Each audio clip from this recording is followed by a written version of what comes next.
So this video here is going to talk about the $1 million follow-up system that we have here at ScaleSprint.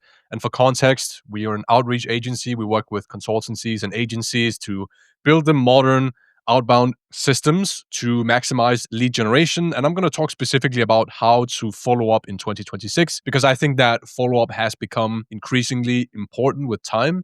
And part of the reason is because inboxes are very saturated now. So what you have to do is you have to be that one person that is so persistent and always stays top of mind. And so this system is going to enable you to do that completely automatically. What you see on the screen right now is basically just the entire ScaleSprint system that we install, but I'm going to talk specifically about the parts that pertain to the follow-up process. So the very first thing that's really important is, of course, like responding to people fast, optimizing speed to lead, contacting them on multiple channels once they've shown interest. But sometimes you just don't get people on the phone initially. You don't get them to respond to your email. And so you have to initiate a follow up system. Now, I personally believe that you have to be quite aggressive in your follow ups, right? Because you have to look at it this way. There's obviously diminishing returns. If you're following up every single hour with a prospect, they're going to get super annoyed and block you. But there's a sweet balance where you're super aggressive and you're more aggressive than most people, and you stay top of mind without getting to the point where it starts to annoy them or they block you. And I think a lot of people tend to overestimate how careful you should be. I think it's more important to just be in their inbox than not be in their mind at all. So what we do whenever we receive a reply, we call them, we email them, but if that does not work, then we follow up with them the day after they responded with interest. And the purpose of this email is to reaffirm the value of getting on a call, because most of the time when people pitch a call, it's all about themselves. It's like, I want you to get on a call with me so I can pitch. So you want to use this email the day after to reaffirm the value. What is actually in it for them? Is there some sort of industry insight you can share, some sort of secret? You want to create some sort of gap in their knowledge that you want to use as sort of a psychological trick to get them on the call. Not trick in sort of a deceiving way, but creating some sort of excitement to get on the call and something you can actually tell them on the call and insight you can share. Now, the day after that, if they do not respond to that either, you just send more details and more social proof, and you want to send the stuff that you were not able to send them in the first email sequence and the first follow-up. And then what you do 2 days after that is, at this point, they've not responded to any of this stuff. So either they've just been super busy, that's one possibility, but it can also be the case that they are just not interested. There's some sort of objection that you're not actually handling, or they don't trust you, or whatever the case might be.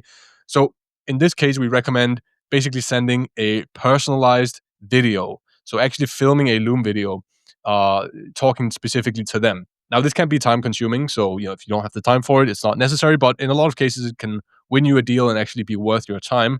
And you can also send basically a no-brainer offer. So some sort of intro offer, a low ticket thing, or some sort of way to get the foot in the door without telling them the entire offer, because it might just be that they're not ready. Maybe at this point, they've already been on your website, they've seen your price, and they're like, okay, this is too much of a commitment, but you can do this no-brainer offer in this follow-up and use that to get a foot in the door, essentially. Now, if that does not work either, then you can basically send them into a 90-day follow-up plan. Yes, that's a long time, but it's going to be worth it, because if you can systematically address every single conceivable objection that they have within a 90-day follow-up plan, there's a great chance you can get them to book a call down the line, because it's often the case that they have these hidden objections that you're not aware of. But if you're able to use one email at a time to basically address the most common objections, then eventually you might hit that one objection that is holding them back, and actually get them on the call.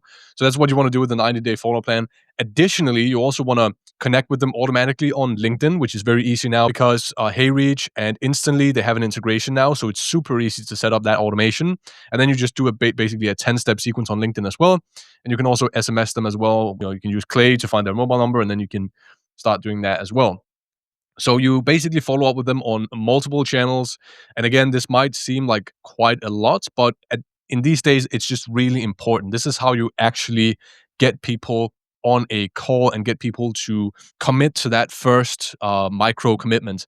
And I know this from myself, because I have recently bought from somebody that sent me an SMS. Even though I was in their email flow, they sent me an SMS, and I was like, I hadn't really seen that before, so it kind of caught me off guard, and I ended up buying from them.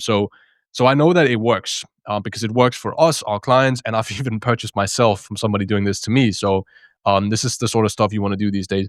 Now, the whole follow-up motion here doesn't really end here, because let's say you book the call. Well, there are still places where you need a follow-up engine, and that is after the call. So I always recommend, if you're selling a high ticket service, a high ticket B2B service, that you do a discovery call and then a sort of a second pitch focused call. And then after that, typically what you want to do is send them into a follow-up plan. And the structure I usually have for that is also like it's a 90-day follow-up plan as well. And it will basically start out with your most impressive case studies. You're going to send daily emails in the beginning, impressive case studies, industry secrets, insights. Send emails about exactly what you do in super plain language, how you do it, why you do it, and just cover all these subjects in the first week and just send them an email every single day. And then from there, you can start lowering the volume a bit. Now it's every other day, then it starts to be every 3 days. And so that's what I basically recommend for that follow up system. You do that for 90 days. If they have not done anything at that point, you can probably either stop your follow ups or just do like follow up with them next year or something like that, just a long time interval. So that's what I recommend for follow ups here. That's sort of a brief overview of the way that we do it. First, here in sort of the top of the funnel and also in the bottom of the funnel here. So, if you're interested in working with ScaleSprint, we have a few different offers. We have some done for you stuff, some done with you stuff. But the end goal here is to set up a lead generation system like this inside your company, so you can generate more leads, get more business, have a predictable pipeline. So, thanks for watching this video. I'll leave the links below, and have a good day.